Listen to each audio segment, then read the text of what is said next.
pomeriggio, Casa Galax, oggi la facciamo dentro perché abbiamo un temporale e quindi ore 17 la biretta di Casa Galax. Ecco Berto saluta, Berto saluta tutti, ciao, ecco Berto.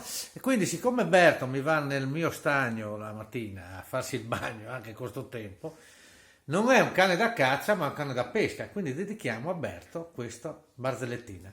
E c'è questo che aveva un cane tipo Berto, un giovane cane, e questo ragazzo è appassionato di velocità eccetera, gli dà un'alimentazione particolare, lo allena a correre velocemente e lo porta anche al lago di Cavazzo, e questo qua, sto cane, correva talmente velocemente che nell'acqua correva, lasciava anche la scia, una roba spettacolare. Allora vede un pescatore, un vecchietto che pesca con gli stivali a selare, era dentro l'acqua fino qui così. Allora ha detto, aspetta che faccio vedere al vecchietto come corre questo mio cane nell'acqua, una roba vergognosissima.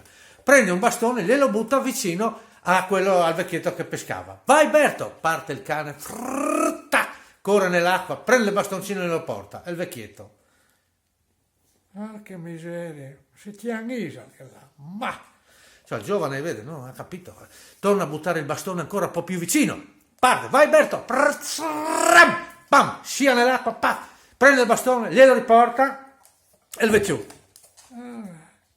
Ma c'è, sto mica bene che tiene, ma ce l'hai?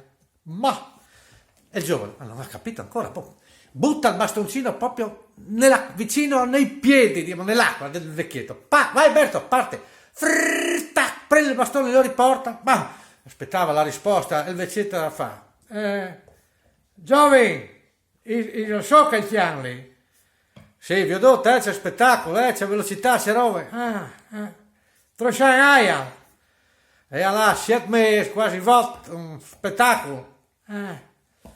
E allora c'ha le frutte che, poi da dite la verità, che se in 7 mesi non l'ha imparata a nadare, non l'impari poi. Signori. Un saluto da Berto, ma anche da Tobia che là.